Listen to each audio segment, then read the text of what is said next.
दोस्तों स्वागत है आप सभी का एक नई वीडियो में हांगकांग से। फिलहाल जस्ट अभी मैं अपने होटल से बाहर निकला हूँ और ऊबर में जाके बैठूंगा क्योंकि आज मेरी फ्लाइट है न्यूजीलैंड की। मंडे का दिन है, बहुत दिनों बाद आज धूप निकली है क्योंकि मौसम यहाँ पे खराब सा हो रखा था, बारिश आ रही थी। और आपने देखा कल रात को मैं गया था मकाऊ से आया और एक बार चल के पहले टैक्सी ढूंढते हैं, टैक्सी में बैठते हैं। यहीं कहीं मेरी टैक्सी होगी एयरपोर्ट के लिए, एयरपोर्ट पहुँचूंगा क्योंकि अभी मैं यही है अपने ऊबर परमवीर भाई। गाड़ी वाला तो ले गया आके, बोला तुम पीछे जाओ और मेरी वेट करो, मैं घुमा के लाऊंगा, यहाँ पे मैं बिठा नहीं सकता। तो गाड़ी वाला ले गया, गाड़ी को आगे से घुमा के लाएगा और दोबारा इधर लेके आएगा, 7-11 के आगे रोकेगा। मैं बोला ठीक है भाई, जैसी तेरी मर्जी। वक्त हुआ है दोस्तों अभी दोपहर के 2:15 और मेरी फ्लाइट है 5:05 पे, तो मतलब 3 घंटे से कम बचे हैं मेरे पास अभी। बस ठीक बात यही है कि यहाँ से ना एयरपोर्ट 35 किलोमीटर है, लेकिन गूगल मैप से दिखा रहे सिर्फ 31 मिनट। रास्ता एक नंबर का है और ट्रैफिक इतना उस रोड पे होता नहीं। भाई बंदा उतर के आया गाड़ी से और मेरे को हाथ दिया, इधर आओ। ये है, चलो भाई बैठ गए। This is Tesla, nice car. आज जो मेरी फ्लाइट है ना वो है चाइना ईस्टर्न से, और कल आपने देखा है कि कितना लंबा दिन हो गया था। अपन मकाऊ गए थे हांगकांग से, रात सारी वहाँ बिताई। सुबह आते आते आप लोग मानोगे नहीं, मैं पहुंचा अपने होटल 7:30 बजे सुबह, और मैं रात को मकाऊ से यूँ मान लो 3 बजे मैंने लास्ट वीडियो रिकॉर्ड करी है। उसके बाद थोड़ी देर मैंने बस की वेट करी, एक बस मिस हो गई थी रात को क्योंकि फ्रीक्वेंसी कम हो जाती है। पहले तो सिटी से बस लेके जाओ उधर उनकी इमिग्रेशन पे, मकाऊ की इमिग्रेशन, फिर वहां से रात को बसेस चलती है और वो भी बसेस चेंज करनी पड़ती है 2। एक बस आपको लेके जाएगी मकाऊ की इमिग्रेशन से हांगकांग की इमिग्रेशन, फिर वहां पे लांटाऊ आइलैंड करके एक आता है, लांटाऊ आइलैंड पे इमिग्रेशन होगी हांगकांग की, फिर वहां से आप आओ लोकल इनका ट्रांसपोर्ट लेके इधर या फिर ऊबर लेके आओ। और भाई कल जब मैं हांगकांग वापस लौटा ना, हालांकि मैं लैंड बॉर्डर थी वो जो इमिग्रेशन थी उधर में, और भाई कल जब मैं हांगकांग वापस लौटा ना, हालांकि मैं लैंड बॉर्डर थी वो जो इमिग्रेशन थी उधर मेरे को अलग से ले गए पूछताछ के लिए। जबकि एयरपोर्ट से मैं इधर आया था तब इतना स्मूथ प्रोसेस था, मेरे से कुछ भी नहीं पूछा एयरपोर्ट पे, और यहाँ पे ले गए मेरे से पूछताछ करने लगे आपकी यहाँ से कहाँ जाओगे, फ्लाइट कहाँ की। मैं बोला मेरी आज न्यूजीलैंड की फ्लाइट है, शाम को 5 बजे की। तो बोला होटल आपने एक दिन एक्स्ट्रा क्यों करा रखा है। वो मेरे से गलती से हो गया था और यूँ भी था कि चलो लेट चेकआउट कर लूँगा। तो उसे वो समझाने लगा मैं, फिर बोला कि आप मकाऊ से क्यों नहीं उठ रहे न्यूजीलैंड। मैं बोला यार मेरा सामान हांगकांग पड़ा है, मैं सामान लेके थोड़ी घूमूंगा, मकाऊ तो 1 घंटा दूर है यहाँ से। पूछताछ हुई भाई, किसी तरह आया, लौटा सुबह 7:30 बजे मैं आया था अपने होटल, फिर नहा के सोया, 8-8:30 बजे सोया और 1 बजे दोबारा उठ गया। 5 बजे की तो फ्लाइट ही थी। और यहाँ से भी मेरी फ्लाइट 2 है, एक अभी तो मेरे को यहाँ से जाना है शंघाई, फिर शंघाई से मेरी फ्लाइट है ऑकलैंड न्यूजीलैंड की। अब जो शंघाई से ऑकलैंड की फ्लाइट है ना, वो फ्लाइट है 11-11.5 घंटे की, और मेरे को उस फ्लाइट का डर लगने लग रहा है अभी कि भी बीच वाली सीट ना मिल जाए। लेग रूम तो खैर मिलना है ही नहीं, अपने को परेशानी होती है बहुत ज़्यादा फ्लाइट में, पर बीच वाली ना मिले, क्योंकि साइड वाली में तो फिर भी इधर उधर पड़ जाता हूँ। अगर खिड़की वाली मिल गई तो बेस्ट है, पर 11 घंटे निकालने बीच वाली सीट में मुश्किल हो जाएंगे। यही मेरा मोटिव था बस एयरपोर्ट टाइम से पहुंचने का। और आज ना मेरे में बिल्कुल हिम्मत नहीं थी पब्लिक ट्रांसपोर्ट लेके एयरपोर्ट पहुंचने तक। इवन मैंने जूते भी नहीं पहन रखे, चप्पलों में ही निकल गया। आज मेरे पैर सूजे पड़े इतना ज़्यादा चल के, और 3 दिन से आराम ही नहीं मिला। जिस दिन से इंडिया से चला हूँ इतना भागा दौड़ी और वीडियो रिकॉर्डिंग में सामान उठा के कभी इधर कभी उधर, और ना मैं सो पा रहा।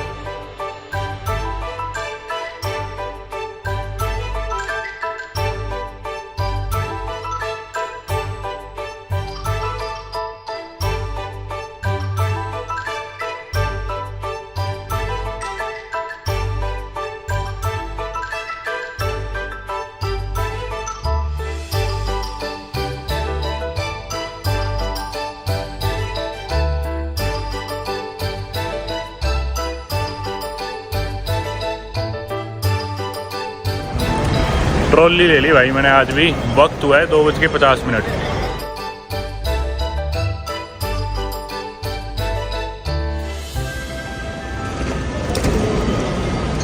आ गए भाई एयरपोर्ट के अंदर, अपन टर्मिनल 1 है ये, और 5:05 की फ़्लाइट है। चलो काउंटर देखते हैं अपना चाइना ईस्टर्न का। ये अपना 17:05 पे शंघाई जे काउंटर अपना। चलो जे पे भाई मैंने ना फिंगर्स क्रॉस कर रखी है, मेरे को ना सीट दे दे बस वो कोने वाली। एग्जिट रो की तो खैर नहीं देंगे, नॉर्मली देंगे, उसी में दे दे बस खिड़की वाली।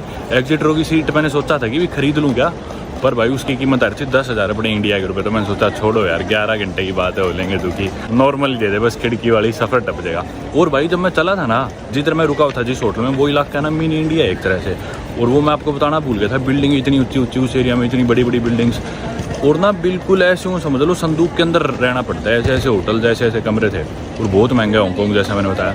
तो बिल्डिंग में खूब नीचे इंडियन, पाकिस्तानी, बांग्लादेशी, नेपाली, ये इस तरह कई लोग थे। तो नीचे मेरे को एक दो लोग जानते भी थे, पहचान लिया। तो फिर एक थे आदमी, वो बोले कि भी अरे परमवीर ही है वो। मैं बोला हाँ जी, आप कहाँ से? बात होने लगी, बोले हम पंजाब से। बोला इंडिया पंजाब या पाकिस्तान पंजाब? तो बोले इंडिया, जबकि उनकी भाषा साफ समझ में आने लग रहा था मेरे को पाकिस्तान से। पर पता नहीं, पाकिस्तान वाले ना मोस्टली लोग इंडिया का ही बताते हैं अपने आप को बाहर। भाई मैं कुछ जज थोड़ी कर रहा था, उन्हें पाकिस्तान बोलते तो भी मैं उन्हें वैसे ही ट्रीट करता जैसे इंडिया बोलते, पर पता नहीं क्यों करते ऐसा। चलो आगे हम काउंटर पे। ये जे वाला पूरा चाइना ईस्टर्न है लगते हैं। बोर्डिंग पासेस ले लिए भाई, पहले ट्रॉली लगा दूं फिर बताता हूँ आपको क्या हुआ। वक्त हो गए दोपहर के 3:40 और मैं काउंटर पे गया था 2:50 के करीब। 5:05 की है मेरी फ्लाइट, यानी कि अभी से 1 घंटा 25 मिनट बाद। भाई जितना टाइम आज लगा है ना चेक इन काउंटर पे, इतना जिंदगी का भी नहीं लगा। पता नहीं क्या भर रही थी यार वो लड़की थी, लेडी थी। मतलब आधे घंटे तक कंप्यूटर पे कुछ ना कुछ डिटेल भरी गई, फिर मेरा पासपोर्ट की डिटेल्स भरी गई, फिर मेरे न्यूजीलैंड वीज़ा की डिटेल्स भरी गई, फिर पता नहीं क्या क्या भरेगी भाई रे। और उसकी उंगलियां नॉन स्टॉप चढ़ रही थी, जैसे मानो पता नहीं कितना बड़ा पैराग्राफ कोई ऐसे लिख रही है, नॉन स्टॉप लिखेगी, फिर कभी कुछ लिख रही है। हिम्मत ही मानता मैं उसकी। और पता नहीं ऐसा क्या था उसमें जो उसी तरह लिखना पड़ रहा था। पर भाई भला हो, अच्छी औरत थी, उसने ना मेरे को एग्जिट सीट दे दी लंबे वाली फ्लाइट की, और वो भी विंडो सीट। जो सीट में अभी लाइन में लगा हुआ था ना, क्योंकि लाइन में भी 10 मिनट लगी थी, यूँ मान लो 20 मिनट लगी होगी उसके चेक इन काउंटर पे। तो मैंने ना लाइन में दोबारा रेट देखा कि भी फ्लाइट कितने की, तो वो थी 970 हांगकॉन्ग डॉलर, यानी कि इंडिया के 10,500 रुपये की सीट थी। 61F था शायद उसका नाम, मतलब एग्जिट रो वाली सीट खिड़की के साथ। वो इसने मेरे को फ्री में दे दी, क्योंकि शायद मैं इतनी देर से इंतजार कर रहा था, खड़ा रहा, जितनी देर ये चेक इन करी थी उससे, इस वजह से इसको दया आ गई और मेरे पे। बाकी मैंने बोल भी दिया था मैम दे देना प्लीज़, मैं लंबा हूँ, तो उसको भी दिख गया था। पर सही यार, मौज होगी अपनी। अब जल्दी से बढ़ते, 1.5 घंटा बचा है फ्लाइट उड़ने में। बाकी ये कह रही थी शायद फ्लाइट डिले हो सकती है वाली थोड़ी सी। भाई होगी अपनी सिक्योरिटी, इमिग्रेशन, सब कुछ हो गया, और अभी भी टाइम बच रहा है। 5:05 का टाइम था ना, अभी 3:52 हुआ है। अभी मतलब 1 घंटा 12-13 मिनट है फ्लाइट के उड़ने में। बोर्डिंग गेट बंद होने में भी अपने पास 40-50 मिनट अब है, कुछ खा सकते हैं। वहाँ ना इमिग्रेशन पे खूब इंडियंस दिख गए। पहले तो एक भाई दिखे केरला से थे, वो फ़ोटो खिंचाने लगे। फिर मैं दोबारा लाइन में लगा पासपोर्ट वाली में, फिर एक और आगे बोल गई अरे परमवीर भाई सेल्फी एक मेरे साथ हुई। फिर मैं दोबारा लाइन से निकल गया, फिर उनके साथ खिंचाई, फिर दोबारा जाके लाइन में लगा। वरना तो 5-10 मिनट और भी पहले फ्री हो जाता। पर चलो एनीवे, कुछ ढूंढते हैं खाने का मिल जाए तो। यार जो फ्लाइट है ना अपनी, ये देखो 17:05 की, इसका अभी तक इन्होंने गेट नंबर ही नहीं लिखा यार। और जबकि 40 मिनट के बाद तो बोर्डिंग बंद हो जानी है इसकी, 40-50 मिनट बाद। पता नहीं बोर्डिंग पास से ही नहीं लिखा है और गेट। कोई नहीं, छूटेगी तो छूट जाएगी, आराम करते हैं। बाकी ये जो इंडियंस मिले थे ना अभी, उनमें से एक मेरे को बता रहे थे कि इंडियंस को आजकल बहुत तंग करते हैं इमिग्रेशन पे, हांगकॉन्ग वाले। बोल रहे थे मकाऊ जाके आते हैं तो बहुत दुखी करते हैं। मैं बोला हाँ, सुबह मेरे को भी करा, वैसे तो परेशान आज। जिस तरह मकाऊ के कसिनोज में थे ना बड़े बड़े शोरूम्स, महंगी ब्रांड्स के, एयरपोर्ट पे इधर सारे वही है। और भाई मैं तो आज चप्पल में ही आ गया एयरपोर्ट। अजीब सा लग रहा है, यहाँ पे सारे चाइनीज पूरे तैयार हो रखे हैं सजे धजे। मैं पजामे चप्पल टी-शर्ट में आया हूँ।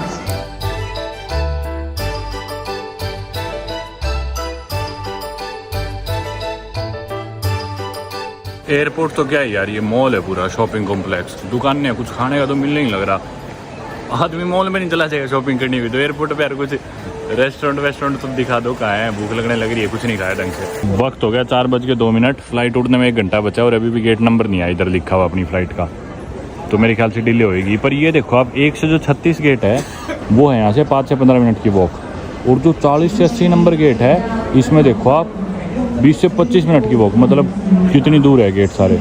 कोई ढंग का रेस्टोरेंट या कुछ दिखने नहीं लग रहा है यहाँ पे, सबवे वगैरह भी नहीं दिखा मेरे को। पर ये है भी इतना बड़ा है एयरपोर्ट, कहाँ जाएंगे ढूंढने, और ज़्यादा दूर चले गए तो फिर गेट मिस हो जाएगा। आधे घंटे की तो वॉक दिखा रखी है। मैकडोनल्ड्स है इधर, यही चल पड़ते हैं, फिर यहाँ पे कुछ मिल जाएगा। ये पूरा इनका फूड कोर्ट एरिया है, मतलब इस पार्ट ऑफ द एयरपोर्ट का। मैकडोनल्ड्स के अलावा 1-2 भी है इधर कुछ और रेस्टोरेंट। भाई मेरे को नहीं लगता हम कुछ ऑर्डर कर सकते इधर। वो आगे देखो भीड़, और ये देखो मशीन से खुद से ऑर्डर करने के लिए भी लाइन लगी हुई इतनी लंबी। भाई कुछ नहीं होने वाला। ये एक और है भाई इधर, पर इधर तो नूडल पूडल है कुछ चीज़ें। तो रेट देख लो, अब 11 से मल्टीप्लाई करो तो इंडिया के रुपये आ जाएंगे। मतलब इंडिया का 1000 रुपये का है कोई भी आप ये मील सा लेते हो, 700, 800, 1000 रुपये का। इसकी मशीन पे आ गया मैं ऑर्डर करने के लिए, और ये ऑप्शन मेरे को फिर भी औरों से थोड़ा ठीक लगा, क्योंकि बाकी तो पोर्क वगैरह है, बीफ है, ये सारी चीज़ें जो मैं नहीं खाता। तो चिकन का वैसे ये ऑप्शन है, spring onion chicken breast with rice, 69 का। ये है भी सस्ता, और चीज़ें कंपेयर करें तो 750 रुपये का होगा इंडिया के। इसके साथ में हॉट मिल्क टी तो फ्री में लिख रखी है, कर देते हैं। फ्री की चीज़ के लिए मना नहीं करते। आ गया लिखा अपना 880। चलो 740 रुपये कटे इसके मेरे अकाउंट से। ये चिकन साथ में थोड़ा राइस है, ये हॉट कॉफ़ी फ्री थी। चलो कुछ चटनी सी तो दे दी, खाया जाएगा। मेरी जो फ्लाइट है ना भाई, उसका टाइम अब 5:05 की जगह 6:20 हो गया डिपार्टिंग टाइम, यानी कि 1.25 घंटा डिले होगी। अब अच्छी चीज़ मैंने क्या करी कि ना, इसके बाद एक और फ्लाइट जाती है यहाँ से रात को शंघाई। चाइना ईस्टर्न करती है शंघाई एयरलाइन के साथ काम। इनकी इसमें पार्टनरशिप है कि भाई हांगकांग से गए अपन शंघाई, शंघाई से फिर सेम PNR नंबर पे मेरा पूरा ट्रिप, शंघाई से फिर ऑकलैंड। तो ना एक और फ्लाइट थी चाइना ईस्टर्न की आज रात की। हांगकांग का तो कोई नहीं, लेकिन शंघाई से जो मेरी ऑकलैंड की फ्लाइट निकलेगी ना, वो निकलेगी आज रात को 12:15 बजे। अब ना चाइना ईस्टर्न एयरलाइन की ये 5 बजे वाली मैंने फ्लाइट कराई थी। इसके अलावा एक और फ्लाइट है जो जाती है रात को 8 बजे, 8:30 बजे। तो मैं पहले वो फ्लाइट करा रहा था, पर उसमें ना फिर मेरे पास सिर्फ 1.5 घंटे का टाइम बचता ट्रांजिशन करने के लिए, उस फ्लाइट से उस फ्लाइट को बोर्ड करने में। तो ठीक करा मैंने वो नहीं कराई। मेरे को पहले ही लग रहा था बाई चांस फ्लाइट डिले होगी तो मेरी अगली फ्लाइट ऑकलैंड की छूट जाएगी, तो ये शाम वाली 5 वाली फ्लाइट ही ले लेता हूँ। तो मैं परेशान हुआ, सारे दिन भागा दौड़ी में रहा, पर अब अपनी डिले भी हुई है तो अपनी अगली फ्लाइट मिस नहीं होगी। अब भी अपने पास 2-3 घंटे होंगे उस एयरपोर्ट पे शंघाई। 5 बज चुके और 5:05 पे थी फ्लाइट अपनी, लेकिन ये देखो इधर लिखा आने लग रहा है 18:20 एस्टिमेटेड डिपार्चर। अभी भी गेट लिखा आया नहीं अपना। और सिर्फ अपनी फ्लाइट के साथ नहीं है समस्या, बहुत फ्लाइट्स आज डिले होने लग रही है। लोग ऐसे ही बैठे गेट्स के आगे, सॉरी टीवी के आगे, ताकि अपने गेट्स देख सके। हर टीवी के आगे ऐसा ही हाल है, जगह जगह लोग बैठे हैं।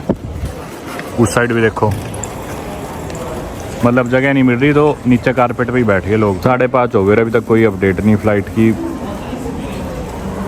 एयरपोर्ट का हाल देखना, लोग कैसे मतलब खड़े हैं, फुल भीड़ हो रखी है।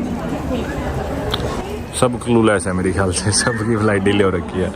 एक बार फिर से चल के देखते हैं कि टाइम अपडेट हुआ या नहीं हुआ, क्योंकि 6:20 दिखा रहा था नया टाइम, अब 5:40 हो गया, तो अभी तो आ गया होगा। फाइनली शायद हो गया अपना गेट अपडेट। इधर देखते हैं, ये रहा 15 नंबर गेट है। चलो भाई फाइनली।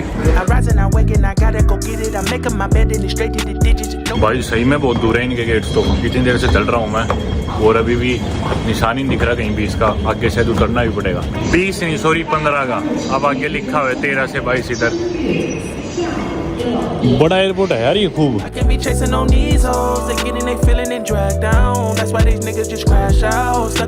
ये तो भाई एक तरह से यूँ मान लो दूसरा टर्मिनल ही आ गया। अच्छा ये रहा 15 नंबर मिल गया। ये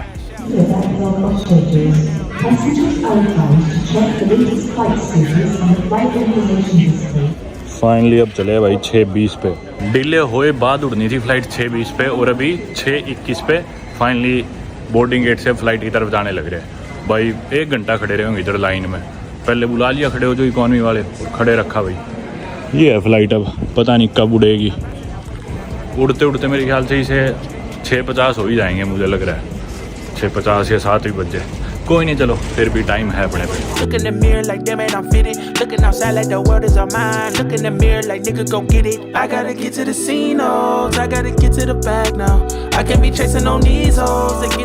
इकतालीस 42 जे है अपनी, 42 जे आइल वाली यही है। चलो भाई आगे बैठ तो गए फाइनली। शुरू में चढ़ गया अपन। खिड़की वाली नहीं मिली, पर कोई नहीं, अगली जो अपनी बड़ी फ्लाइट है ना जिसमें ज़्यादा जरूरत थी खिड़की वाली, उसमें तो अपने को एग्जिट वाली मिल रखी है। कोई नहीं, आइल वाली भी ठीक रहती है, पर खिड़की वाली में मैं लंबा हूँ, पैर ना मेरे ये देखो ऐसे टेढ़े रहते हैं, फिट नहीं आते, तो उसमें थोड़े से पैर उधर करके सीट टेक के सो जाता हूँ।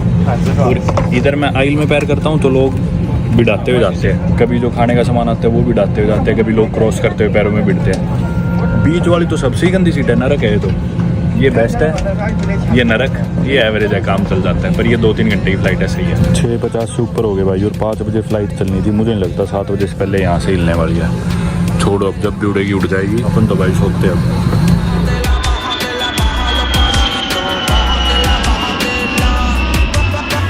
फाइनली भाई अभी लैंड हो गए रनवे पे शंघाई में।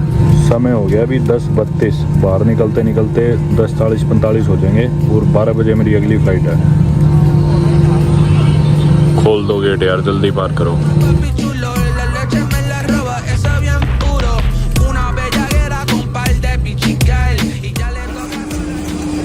चलो भाई जल्दी लेट होएंगे।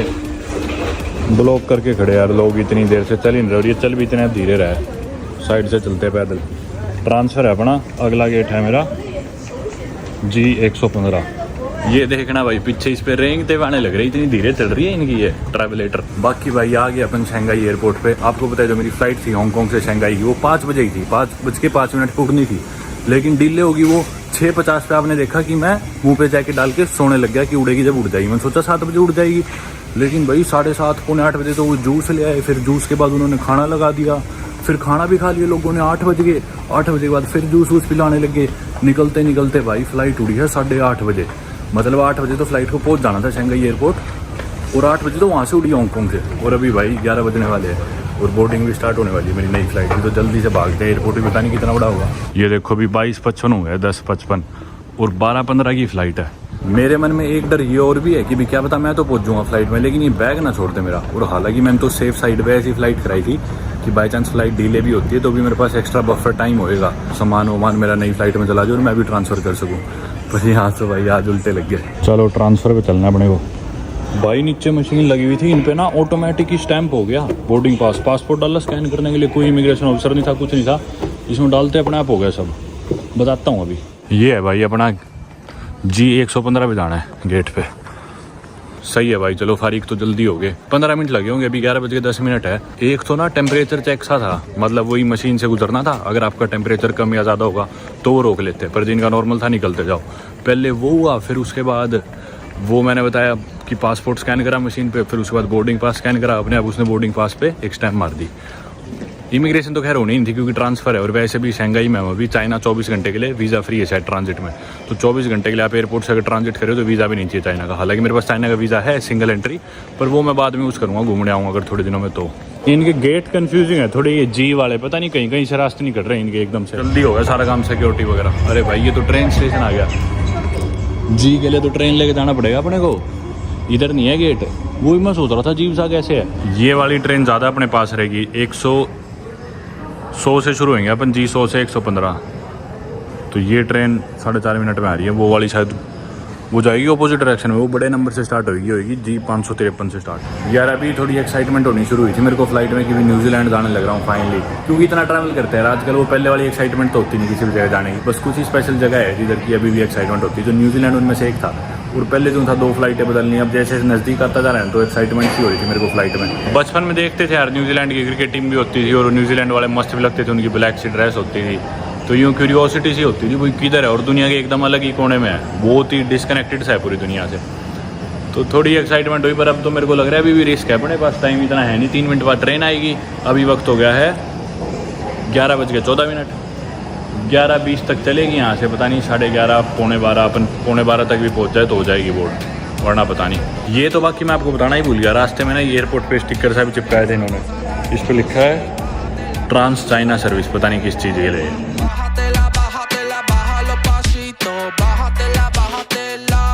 भाई ये तो परली साइड से खुल गया, फंस के क्या अपन, खुल गया। चलो फाइनली कई देर बाद, मुझे लग रहा है छुट्टेगी, ये नहीं खुलता। तो जो भी कहो यार है तो थोड़ा कन्फ्यूजिंग इनका एयरपोर्ट। भाई ये ट्रेन यूँ मान लो बुलेट ट्रेन की रफ्तार से उड़ती हुई आई इतनी तेज, और इसमें भी लग गए अपने को 7-8 मिनट। तो सामान अपना पता नहीं पहुँचेगा नहीं पहुँचेगा, वो तो छोटी सी उस पर बग्गी पे लेके जाएंगे, बैग ना रह जाए यार यहाँ पे, फंस जाएंगे वरना। हाँ तो गए एयरपोर्ट अपन, खुला है, और इस टाइम तो बिल्कुल ही खाली है। स्पेशली ये वाला पार्ट तो एयरपोर्ट का कोई है ही नहीं, एकदम सुनसान सा है। इस तरफ है अभी 101 से 119 गेट अपने। चलते हैं। एयरपोर्ट पे वाईफाई तो जोड़ लिया मैंने, पर ना मेरा गूगल चल रहा, ना मेरा व्हाट्सएप चल रहा, ना मेरा यूट्यूब चल रहा। अब पता नहीं क्या वजह है इसके पीछे, या तो हो सकता है वाईफाई काम नहीं कर रहा एयरपोर्ट का, या फिर ऐसा हो सकता है क्योंकि इधर बैंड है ना सारी चीज़ें, इसलिए नहीं चल रहा होगा। पर मैंने VPN चलाने की भी कोशिश करी, पर VPN कनेक्ट नहीं हो रहा। हो सकता है एयरपोर्ट के वाईफाई से कनेक्टेड है इस वजह से। आराम फरमा रहे भाई लोग तो यहाँ पे लेट के, बढ़िया सही है। ये आ गया भाई G116, और मैंने तो टीवी पे कंफर्म भी नहीं करा भाई कहीं गेट गुट चेंज तो नहीं हुआ, क्योंकि इतनी जल्दबाजी में भाग गया हूँ, ना कहीं गेट दिखा मुझे। ये तो पेरिस की थी G116 पे, G115 पे जा रहा हूँ। बस यार सही हो, गेट चेंज ना हुआ हो, क्योंकि फ्लाइट डिले भी हुआ, हो सकता है गेट चेंज हो गया हो, क्योंकि 11:30 बोर्डिंग का टाइम था और 11:30 हो चुके, ऊपर ही बेशक हो गया। क्योंकि अब अगर गेट अगर वापस उस टर्मिनल पे मिलाना तो फिर मेरी छूटेगी फ्लाइट। और बैग तो मेरे को लग रहा है अभी मेरा छूटेगा, इतनी दूर मैं भाग गया हूँ, मैं ही मुश्किल से पहुँचा हूँ, बैग कैसे पहुँच जाएगा। ये आ गया भाई गेट पे, ओ भाई बच गए, सही फ्लाइट है। चलो गेट तो देख लिया, एक बार गेट देख के तसल्ली हो जाती है ना, उसके बाद फिर बाथरूम जाना हो, कुछ खाना पीना हो, वो जल्दी से कर लो फटाफट। यही गेट था, लोग लगे हुए लाइन में, एक बार बाथरूम जाता हूँ। ये खड़ा अपना प्लेन, वो लग रही सामने लाइन, बहुत लंबी लाइन है। अभी मैं लाइन में लगना नहीं चाह रहा, इसलिए मैं आगे बैठ गया। मेरे बैग में ये टैग है दोनों में, छोटे में भी बड़े में भी। तो छोटा तो दिखा रहा है मेरे को कि मेरे साथ ही है, बड़े वाला ट्रैक नहीं कर पा रहा। फाइंड माई आईफोन में मैं देख रहा हूँ कि भी किधर है वो मेरा बड़ा बैग, उसमें ये टैग डाल रखा है। तो उसकी लास्ट लोकेशन हांगकॉन्ग ही दिखा रहा है, अपडेट नहीं हुआ। हांगकॉन्ग से तो खैर आ गया होगा, पर पता नहीं इस फ्लाइट में चढ़ा या नहीं चढ़ा। और चिंता की बात मेरे को ये लग रही है कि इसमें मेरे को बैग्स लोड करता हुआ कोई नहीं दिख रहा। दूर दूर तक कोई नहीं है। और अभी वक्त हुआ है 11:40। ये क्या है? अच्छा तो बस थी लोगों की। पानी पी लेते चलो इतने। अरे पड़ेगा इसको भाई, प्रेस रखना होता है ऐसे। आ गया ना।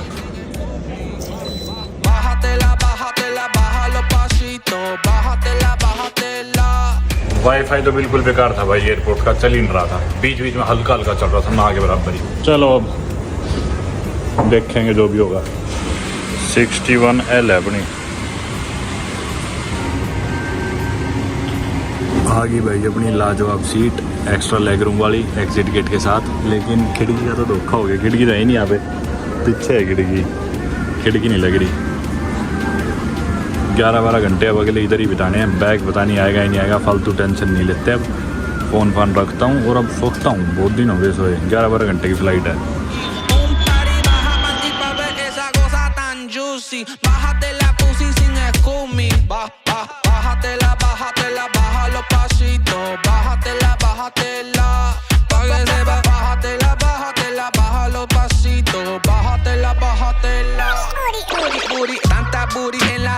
La vuelta chica, let me see. Los culos no los quiero sin grasa o celulitis. Fumo de la mata y me pone super easy. Como el viento, super breezy. No soy cable básico, soy Netflix.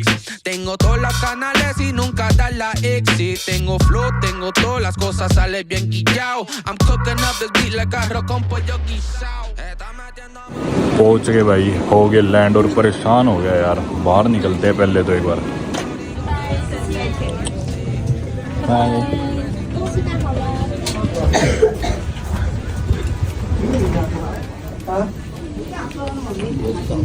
भाई इतनी घटिया flight थी ना, सही बताऊं। वो तो अच्छा हुआ उस सीट के मैंने पैसे नहीं दिए थे, फ्री में मिल गई थे मैं वो सीट। वो पीछे रिक्लाइन ही नहीं होती थी, खराब हो रखी थी सीट। और इतनी भीड़ी भीड़ी सीट थी यार, मतलब थोड़ा सा हाथ हिलाती साथ वाली लेडी के हाथ लग रहा था। सो ही नहीं पाया बिल्कुल, इतना परेशान हो गया भाई, बहुत ज़्यादा दुखी हुआ है। और ऊपर से इनका खाना, वो नूडल्स पता नहीं इतनी गंदी उनमें से बदबू आने लग रही यार। किचन भी मेरी सीट के पास में ही थी, तो खाना गर्म कर रहे थे बार बारी। मैंने तो खाना खाया ही नहीं, पहली बार लिया, एक बाइट खा के मेरे से खाया ही नहीं गया, मैंने लौटा दिया। दूसरी बार फिर मैंने लिया ही नहीं। और वो किचन मेरे पास थी, जब खाना गर्म कर रहे थे इतनी गंदी बदबू आ रही, सो ही नहीं सकते भाई उस बदबू में, ना ठीक से बैठ पाया।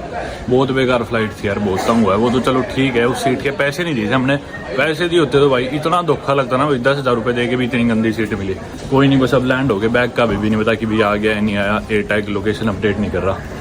चल के देखते अभी इमिग्रेशन वगैरह कराते और देखेंगे बैग आ जाए तो। बाकी है तो सुंदर यार, आसमान से ही बहुत सुंदर लग रहा था न्यूजीलैंड जब लैंड हो रहे थे। ये जो ऑकलैंड एयरपोर्ट है ना, ये न्यूजीलैंड का सबसे बड़ा और बिजीएस्ट एयरपोर्ट भी है। ड्यूटी फ्री आ गया।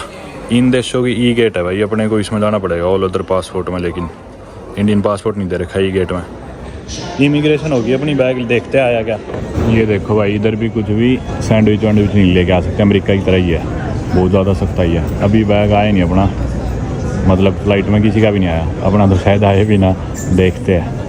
बेल्ट पे खड़े हैं। ये चीज़ बढ़िया है, बाकी इन्होंने टाइम लिख रखा है, पहला बैग कब आया और आखिरी बैग कब आया, इससे पता चल जाएगी भी वो और बैग आएंगे नहीं आएंगे, और बैग आने शुरू हो गए क्या। भाई रही ये चमत्कार कैसे हो गया।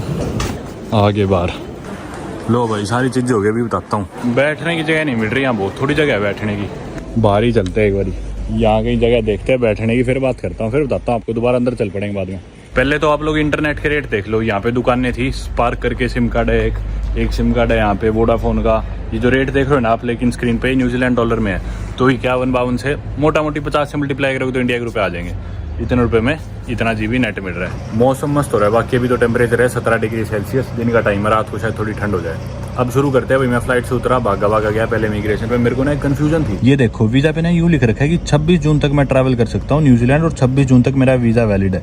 लेकिन एक और लाइन ये भी लिख रखी है कि एंटर करने के 6 महीने बाद वीज़ा एक्सपायर होएगा आपका। तो ये कन्फ्यूजन सी थी। और 26 जून 2024 तो भी आ जाएगी 5-7 दिनों में, जिस दिन मैं ये वीडियो बना रहा हूँ। तो मेरे कन्फ्यूजन थी भाई, 1 साल का वीज़ा लगा था मेरा, 26 जून 2024 तक वैलिड था, लेकिन यूँ भी लिख रखा है कि घुसे बाद 6 महीने आप रह सकते हो। तो यूँ नहीं बता था कि 26 जून से पहले निकलना है, चाहे 5-7 दिन ही बच रहे हो, या फिर 26 जून से पहले एंटर कर जाओ, आगे 6 महीने तक आप रह सकते हो।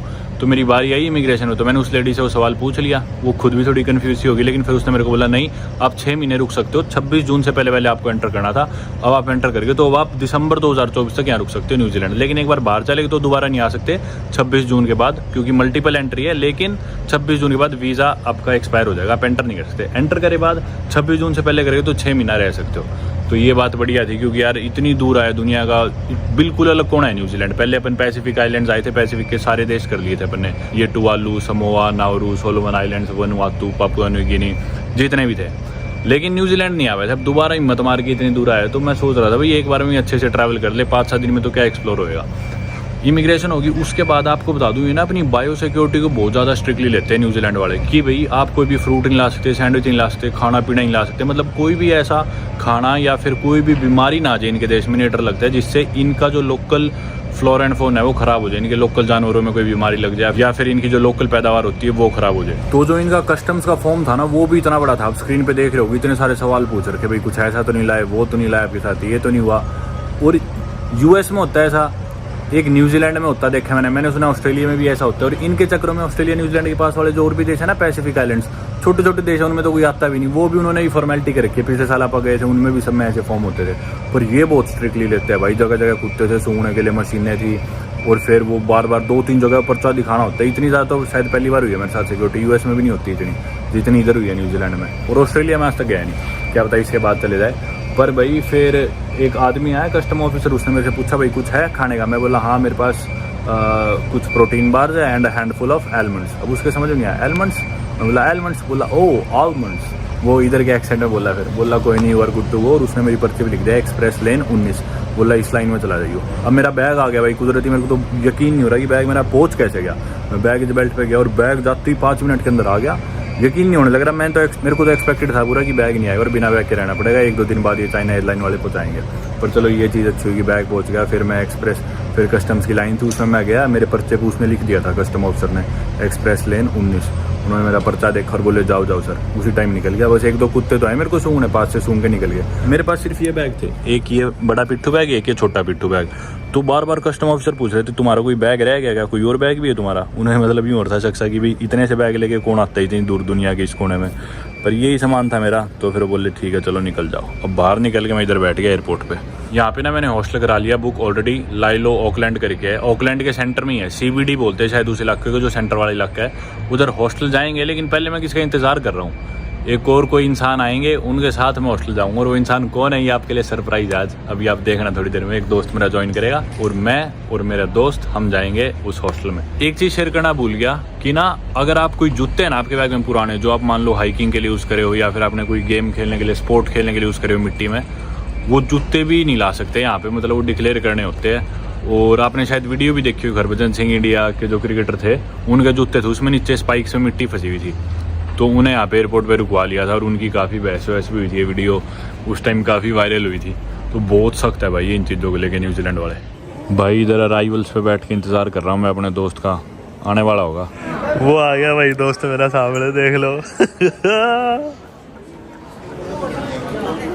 सील करके दिया है बैग। क्या चीज़ है? अरे रेडी टू ईट था। तो भाई 3 दिन हो गए, ना ढंग से सोया ना ढंग से खाया, सिर दर्द होने लग गया था मेरा तो इंतजार करते करते। नवांगपुर आ गया फाइनली। अब यहाँ से अब हमें हॉस्टल जाना। हॉस्टल अगर हम ऊबर से जाते हैं तो ऊबर में दिखा रहे हैं 50 न्यूजीलैंड डॉलर, जो कि अपने इंडिया के 3000 रुपये हो गए। कोई और तरीका भी होगा, बाकी ऊबर से दिखा रहे हो और 30-35 मिनट का रास्ता, ट्रेन से होगा 1 घंटे का शायद। पहले ना मैंने आपको सिम कार्ड के रेट दिखाए थे स्पार्क कंपनी के, ये वोडाफोन के भी यहाँ पे, वोडाफोन और एक और कंपनी की कोलैबोरेशन है, इनके रेट थोड़े से सस्ते हैं बल्कि स्पार्क से, 1NG और वोडाफोन। इसमें 100 न्यूजीलैंड डॉलर में दिखा रहा था 100 GB शायद, 5000 रुपये में 100 GB। तो इधर ना ई सिम नहीं था, ई सिम था मतलब जो 100 GB वाला पैकेज था उसके लिए नहीं था। तो हमने फिजिकल सिम ले लिया और मेरे इसमें S24 में डाल लिया भाई। और हमने सिम कार्ड दिया ना तो कुछ भी नहीं मांगा उन्होंने, कुछ भी, सीधा पेमेंट करी और सिम कार्ड फ़ोन में डाल के दे दिया। नवांकुर कह रहा था खाने के लिए तो इतनी बायो सिक्योरिटी कर रहे थे, ये नहीं ला सकते, वो नहीं ला सकते, संतरा नहीं ला सकते, सिम कार्ड तुमने दे दिया। भाई ये हम आ गए इधर बस स्टॉप पे बस लेने के लिए। तो इधर ना मशीन सी लगी हुई है 80 करके, 80 की फुल फॉर्म पता नहीं है, वो ऑकलैंड ट्रैवल या कुछ ऐसी होगी, जो भी है इनका ट्रैवल कार्ड होता है। इस मशीन से ट्रैवल कार्ड ले लो और 25 न्यूजीलैंड डॉलर का ट्रैवल कार्ड है। जो भी रेट्स मैं बताऊंगा न्यूजीलैंड डॉलर में ही होंगे मोस्टली, और 50 से मल्टीप्लाई करो तो इंडिया के रुपये आ जाएंगे। तो हमने 2 कार्ड ले लिए, $25 का एक है, यानी कि 1250 का इंडिया का। और इसमें क्रेडिट भी डलाएगा। Please make another selection. 25 ही डाल दूं? 25 डाल दे। क्रेडिट कितना आएगा इसमें? 25 ही आएगा। 20 लिखा तो है। अच्छा 25 का और 20 इसमें क्रेडिट आएगा, मतलब 5 एक्स्ट्रा इसकी कार्ड की कीमत है। आ गया ये है भाई कार्ड। कार्ड तो मस्त है इनका, देखने में मस्त है ना कार्ड। वो लग रहा है वो महंगा सा क्रेडिट कार्ड है भाई। यूनिक अंदर $20 है। आगे भाई वो एयर वाली में चढ़ना है अपने को, पीछे जो आ रही है। इसके बाद एक चेंज भी करनी है आगे।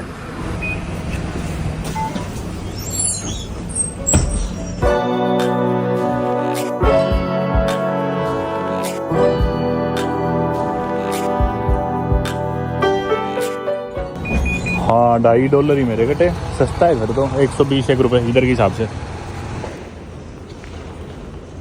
भाई हम ना इनके एक एयरपोर्ट से आगे बस स्टेशन, क्या नाम है इसका, मनकाऊ या कुछ ऐसे नाम है। अब इधर से हमें ऑकलैंड सिटी सेंटर की बस लेनी है।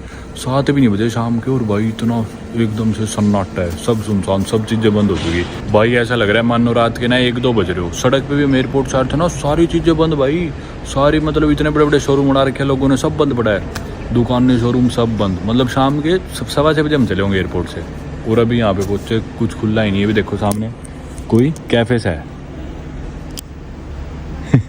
बंद। और ऑकलैंड तो भाई इनकी सबसे बड़ी सिटी है, मेन सिटी से ज़्यादा पॉपुलेशन यहीं पे रहती है। और ऑकलैंड का एयरपोर्ट इनका बिजिएस्ट एयरपोर्ट है, और वो भी बिल्कुल खाली पड़ा भाई, सुनसान। जाते इमिग्रेशन नंबर आ गया, एयरपोर्ट भी खाली।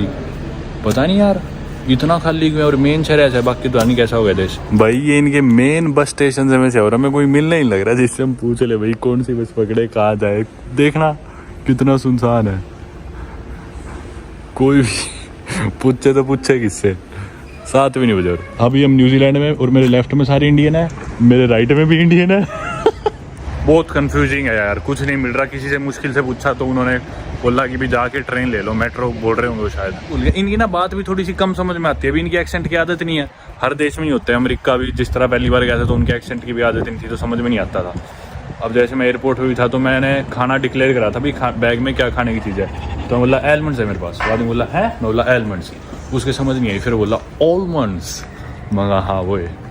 देखियो बंद पड़ा यार सब। ये मेट्रो स्टेशन है इनका, शाम के 7 बजे का टाइम देख लो।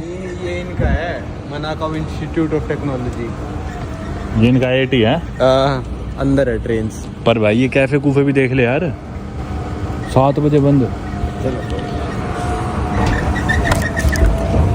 वीकडे के दिन राजीव चौक पे आ जाए 7 बजे, कितनी भीड़ होती है। यही ट्रेन जानी थी 7:15 बजे सेंट्रल, लेकिन ये ट्रेन होगी कैंसिल यार। मतलब इनकी कैपिटल सिटी, मेरे से डाइजेस्ट नहीं हो रही ये चीज़ यार। एक इनका मेन ट्रेन स्टेशन है कि शाम के 7 बजे, और वीकडे, आज वीकेंड भी नहीं है, ट्यूसडे का दिन आज। हमें जाना है सेंटर में, जिसे CBD बोलते हैं और ब्रिटो मार्च भी बोलते हैं, मतलब ऑकलैंड सेंट्रल। नहीं ये तो आई है उधर से।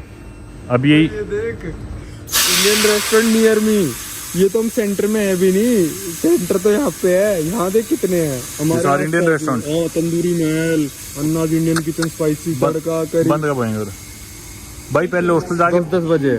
जैसा मैंने आपको बताया, ये वाली ट्रेन तो कैंसिल थी। ये नई ट्रेन आई है भी, ये जाएगी 7:35 पे, ठीक है। अब 7:35 के बाद जो अगली जानी थी ट्रेन, वो जानी थी 8:05 पे। 7:15 वाली भी कैंसिल होगी, और ये देखो सी लिखा हुआ है 8:05 वाली भी कैंसिल होगी। तो चलाई क्यों रखी इन्होंने, कह रहा फायदा भी क्या, क्योंकि कोई लोग तो आते नहीं। ये वीकडे का दिन है। चलो बाकी इनकी अब ट्रेन देख लेते हैं अंदर से।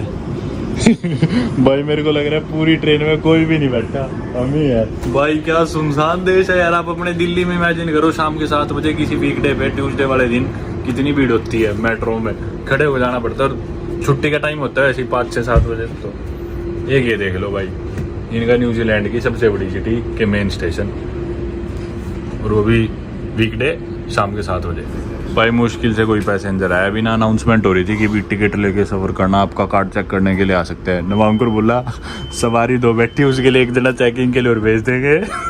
उतर गए भाई हम ट्रेन से ब्रिटो मार्ट, और उतरे हैं ना अभी आगे जो ट्रेन जानी थी ये देखो, ये भी कैंसल्ड दिखा रहा है। अब आगे 8:30 बजे की जो थी, 9 बजे वाली भी कैंसल्ड। क्या चल रहा है ये?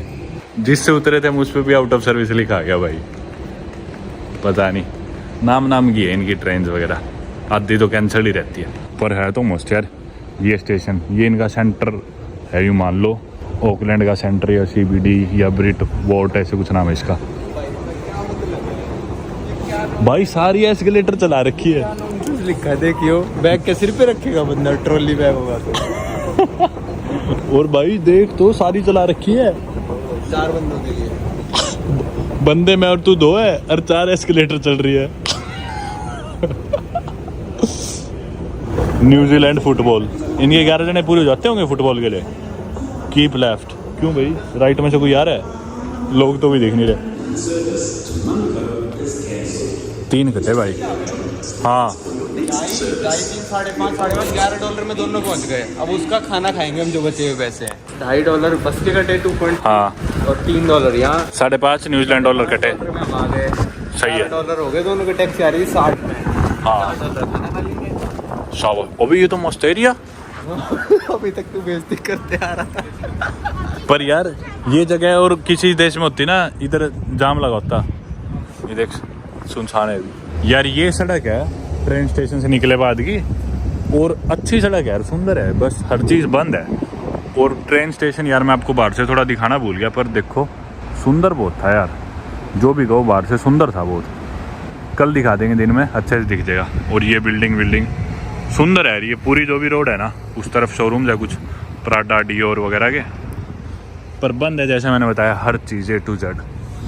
भैया आप लोग सोच रहे हो अभी तो पैदल चल रहे थे, गाड़ी में किस तरह आ गया एकदम से। तो मैंने ना स्टोरी डाली थी एक मेट्रो स्टेशन से गाड़ी में टाइम दिखा के इंस्टाग्राम पे जस्ट अभी। कौन सा स्टेशन था वो? मनुगांव स्टेशन में स्टोरी डाली थी गई। तो ये भाई है यहाँ पे ईशान भाई, इन्होंने स्टोरी देखी और भाई पहुंच गया। हम सड़क पे गुजर रहे, भाग गए और पकड़ लिया, बोले चलो किडनैप कर लिया भाई ने। मेट्रो स्टेशन से हम निकल के जाने लग रहे थे अपने हॉस्टल की तरफ, आपने देखा ही, और एकदम से गाड़ी में बैठ के पता नहीं कहाँ गायब हो गए। तो मैं आपको बताता हूँ क्या हुआ। भाई थे यहाँ पे न्यूजीलैंड में, ईशान भाई यहीं पे पुलिस में। और आप पहुंचे कैसे? आपने हमें किडनैप कैसे किया पहले बताओ। मैंने भाई आपकी स्टोरी देखी कि आपने लिखा है कि 7:33 हो रहे हैं और मैं मनगांव स्टेशन पे हूँ। हाँ, कोई स्टेशन था रास्ते, मैंने स्टोरी डाली थी अभी थोड़ी देर पहले। हाँ, और बड़ी दूर नजर आ रहा था कौन से स्टेशन पे है, और इन्होंने स्टोरी डाली 3-4 मिनट 10 मिनट के डिले पे। हाँ। मैंने अपने घर से डाला एड्रेस की, मैंने इमेजिन किया मे भी सिटी जाएंगे, ऑब्वियसली बैक पैकिंग कर रहे थे। मैंने अपने घर से एड्रेस डाला, 38 मिनट दिखा रहा था। 38 मिनट दूर था आपका? अच्छा, 48 किलोमीटर। सही बताओ। हाँ, मुझे लगा वहीं से आए पड़ोस में कहीं से। नहीं, 48 किलोमीटर फ्रॉम हियर। अच्छा, तो मैंने पकड़ी गाड़ी, जिम लगा रहा था मैं भी बीच में ही छोड़ के मैं भगाई सिटी को। मैंने कहा सिटी तो पहुंच गए, लेकिन बंदे पकड़ू कैसे? मैं बस 2 लड़के ढूंढ रहा था जिन्होंने बैग डाला हो। मैंने देखा भाई को, मैं भागा भाई गाड़ी साइड में लगा के कि बस पकड़ लो आज तो भाई को, और बस मिल गए अभी। भाई 42 किलोमीटर दूर था घर भाई का।